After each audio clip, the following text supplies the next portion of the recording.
naye kyewunyisa nti ate muzeeyi bw'asainize n'azijja mu World Bank oba n'azijja mu IMF oba n'azijja China mu banka ya China mu Exim oba endala zonna ate azireese wano akanyunyusi ni gazirya bagajja mu kyaki kusaba tugakubira engalo wewaabwe mu kyalo babakubira engalo ngo ba celebrities ki these are civils tulina okweyawula ku bantu buli muntu ayitibwe mubbi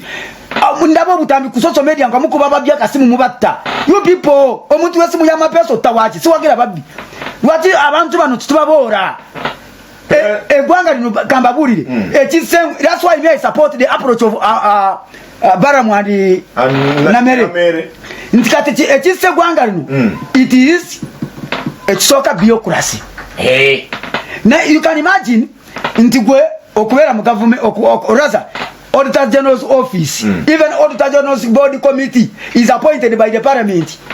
but that office is supposed to make an oversight to the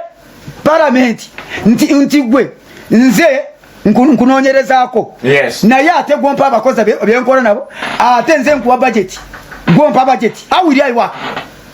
So those bureaucracies bateekawo kubbiramu esente tusaba banayo bamwoyo gw'eggwanga babaka bano batutuusize bintu bino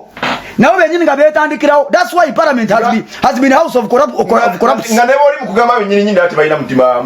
ate ngambye bana abatono ono namara tuleetera etteeka ly'okugoba ssenyonyi oba ly'okugoba ssenyonyi w'omu maaso eyo si eniidi y'eggwanga. Eniidi y'eggwanga namara sooka atunulire ekkubo ly'ebusega gundi mpiki bagito bayiwe babiki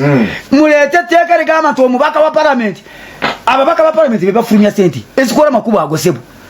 muleete etteeka ligamba ababaka ba parliament naffe okwegerekera kisusi tuteekao komiti bamwoyo gw'eggwanga nka musajja mukisono mukwano gwange n'abalala komiti eyo nga yo egerekere parliament kusinziira mirimu gye bakola.